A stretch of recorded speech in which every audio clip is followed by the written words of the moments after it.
विचाराचे असा, तुम्ही डाव्या विचारसरणीचे असा, तुम्ही उजव्या विचारसरणीचे असा, पण जोपर्यंत तुम्ही माणूस होत नाही तोपर्यंत तुमच्या त्या विचाराला काहीही अर्थ नाही.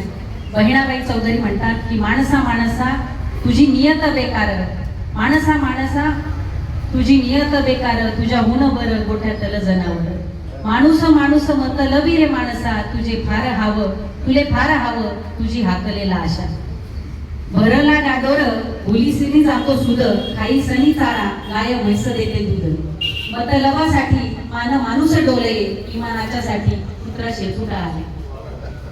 मानसा मानसा कधी वशील माणूस, लोभासाठी झाला मानसाचा रे कानूस. लोभासाठी रे झाला मानसाचा रे कानूस. तर मला असं वाटतं की आपण सगळ्यांनीच माणूस होण्याचा जरी प्रयत्न केला तरीही जे जे काही आपल्या मनामध्ये शल्य आहे की हे असं व्हायला नको होतं, ते आदरणीय डॉक्टर शोणदादा चिंचोले यांना पुन्हा एकदा वाटते यापुढेही असंच कायम